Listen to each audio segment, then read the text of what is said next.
If you're thinking about selling your home in Huntsville right now, there are a few mistakes I'm seeing over and over again in 2026, and they're costing sellers thousands of dollars.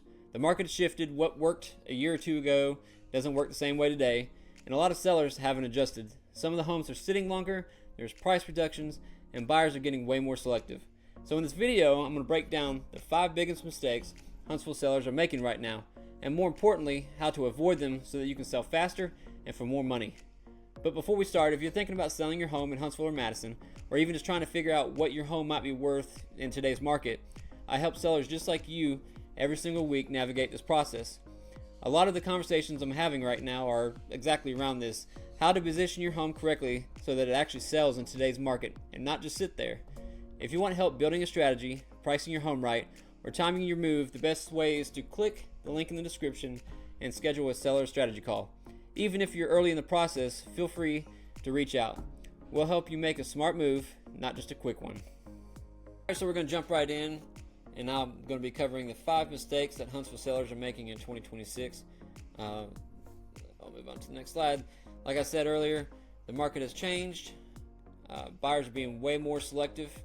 There's rising inventory in Huntsville right now, and this inherently makes buyers more selective. They have more to choose from. So if there's something in a property that doesn't fit right with them because of these mistakes that I'm going to cover, they just move on to the next one because they've got more options right now. So strategy is everything. It's how you position your property to gain the most attention, especially from the very beginning, that first 7 to 10 days that it's on the market. These small mistakes are costing people real money. You'll see later in this presentation where if a house sits for a long time, what will happen. And so those are the reason a house sits is because you've made these mistakes. It wasn't clean, or curb appeal was not top notch, and it sits and starts sitting, and then you have to start doing price reductions, and you may end up selling your house for less than you would if you just priced it right and taken care of all this stuff from the beginning. So these mistakes do cost you money. Alright, mistake number 1, and that is overpricing the house.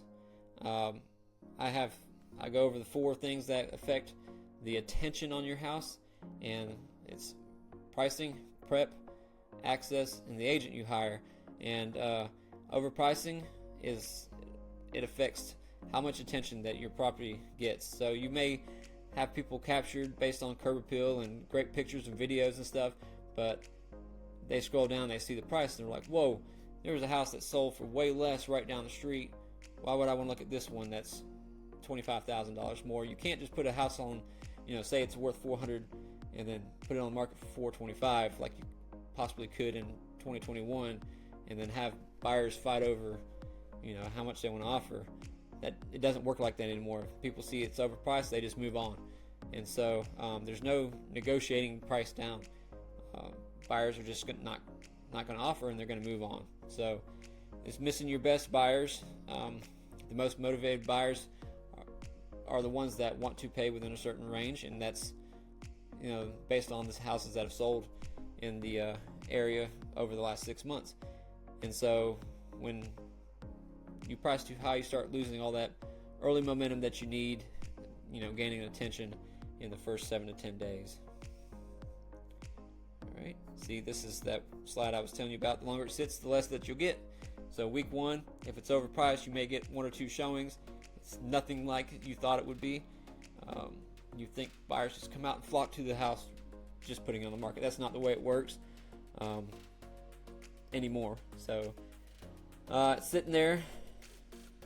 By week 3, you don't have any showings at all anymore.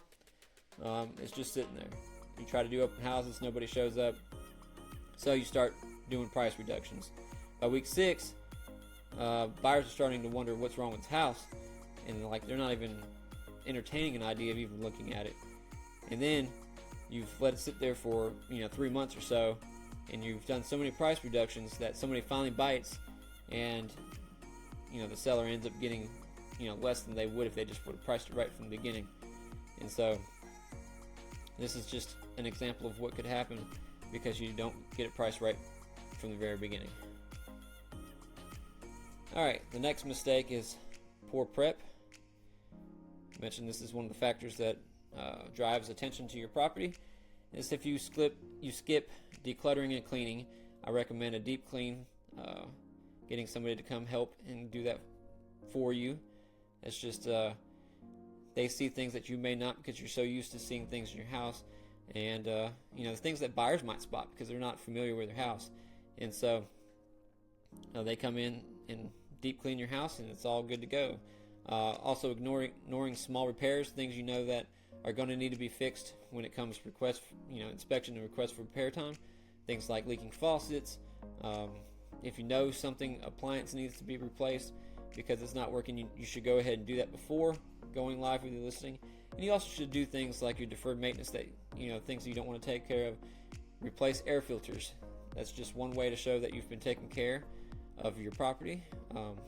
But once it goes live, you want to go ahead and start doing those, or before it goes live, you want to do those things so that they're not a turn off when buyers come in. Depersonalizing. You want to make sure that all pictures of your family and everything are taken down. If there's any kind of like extravagant painting on a wall, you want to unfortunately you want to paint over that neutral paint because some buyers may not be able to see themselves living in a place that has a painting on the wall or something like that. So it's hard for them to picture themselves in somebody else's house that's got that kind of paint job on their wall. All right, what buyers expect today is move in ready.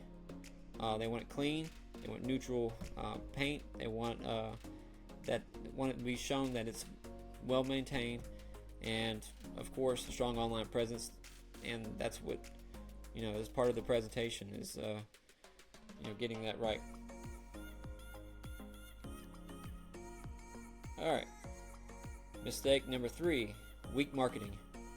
Just putting your house on the MLS and hoping that it sells is not a strategy. Video is a big thing. A lot of people are on YouTube.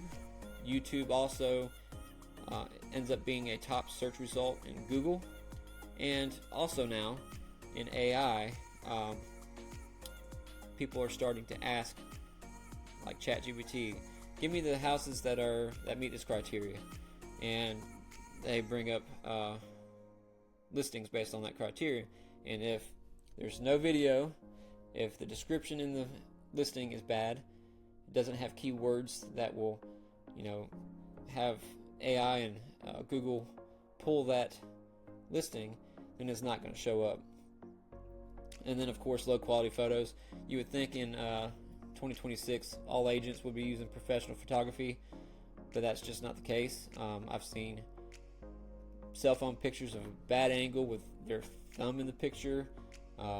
It happens. So low quality pictures it's one of the first turn-offs, and not having enough or having too many pictures. So that's just something that an agent will be able to adjust to show the best picture of your property.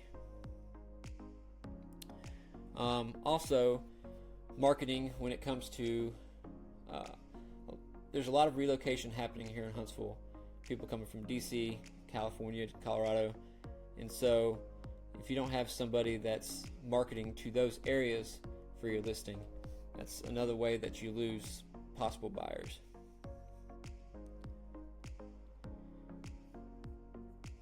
Alright, this just reiterates everything I just said. Professional photography, video walkthroughs. I do 2 different videos initially for a property. I do a walkthrough, high quality video, and then I do a area study where I walk through what's all around the property. Like if it's in southern Madison, I'll show that it's close to gate 7 for Redstone Arsenal, it's close to exit 9 for the interstate, and what's all in the area, town Madison, that type of thing. And I do that for every property that I list, and it's just a good way of showing what prospective buyers will be close to, and what they can expect of the area. And then social media targeted ads, doing things like doing an initial ad, and then if somebody clicks on the property, you retarget them, trying to get them to schedule a showing. So These are just type of marketing tactics that are used to gain the most attention for that property. Alright, mistake 4. The biggest one is ignoring strategy. No listing plan. That's not going to work in this era of selling real estate, especially here in Huntsville. So I always recommend that you interview a couple agents and ask what their plan is. If they can't articulate what they're going to do, then that's probably not the right choice for you. But now it's April, so as far as timing goes, April is probably the best month, especially the end of April, best month to list your house right before summer starts. It's at the end of the school year. People are starting to look to move, either buying or selling, and so that's that timing window that if you ignore that, you lessen your prospect pool. So, all right, then being reactive instead of proactive. That's you don't try to list high and hoping the market rate rises in that time that your property is on the market. That's not going. You want to price it right from the beginning and have the right strategy to get more people looking at it.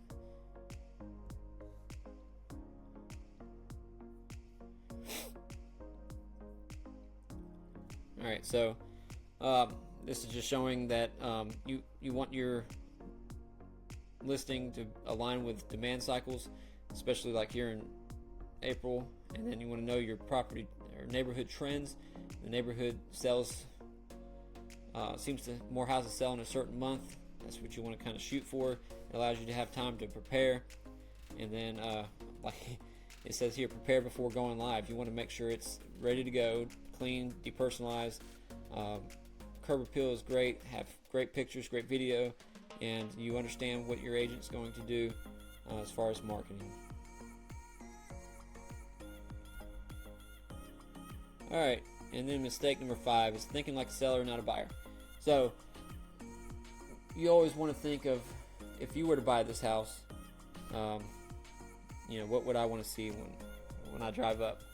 And you have that kind of mindset, you're going to think better of what upgrades to make to the outside of the house or inside.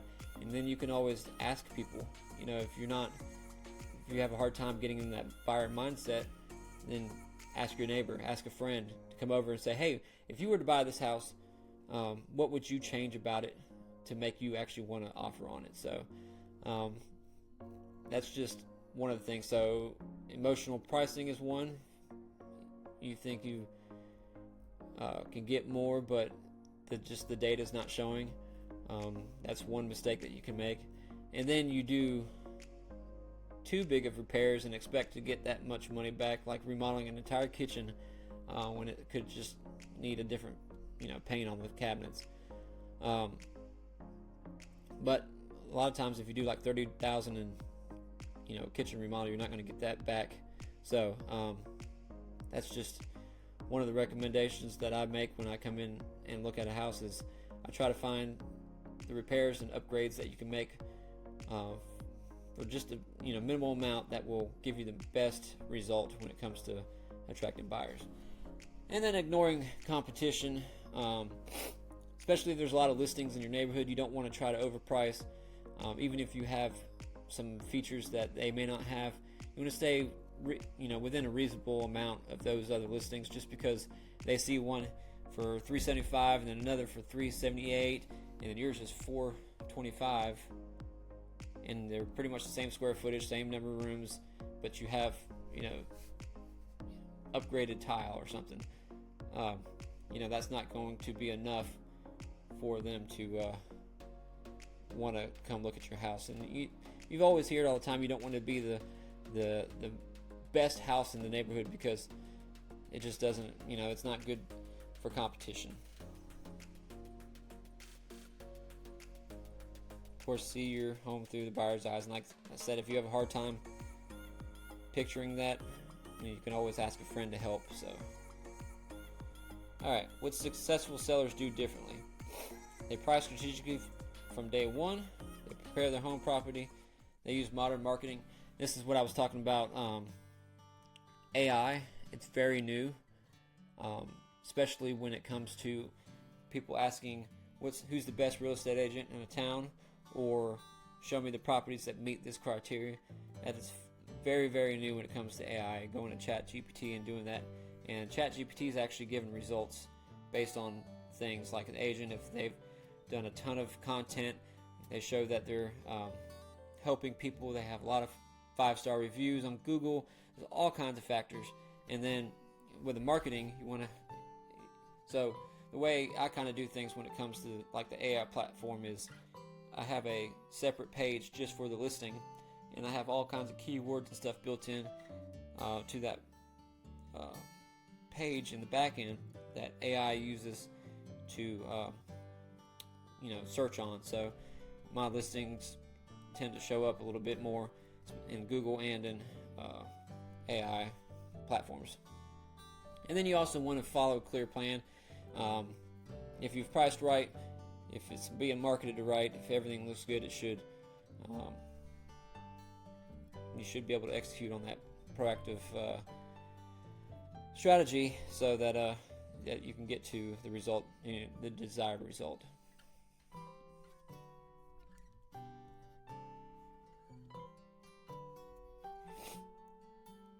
Alright, and so you don't have to figure this out alone. One of the things that I always say is one of the 4 factors that affect the attention on a house is, getting a good agent. Like I said, you want to interview a couple, see which one you would think is the best fit for you, because not everybody is for everybody. And so you want somebody that you feel comfortable with, somebody that you think has a great plan, and knows how to sell in this type of market, and that's who you should choose. So next step is to start figuring out, you should interview a couple agents, see what they have to say, what they recommend, and then you should start with the declutter, depersonalization, cleaning, and those are the simple things you can do in the beginning to get ready, and then you can start working towards the repairs, and then that agent will start building the marketing plan so that you know what's going to happen right away when your house goes live. And like I said, that one of the other mistakes that I didn't have in here is access. You want to make sure it's ready to go to be shown at all times. If you want to learn how to prepare your house to sell for top dollar, I've created a video that shows you the process on how to prepare. It's up here. Click it now. I'll see you there.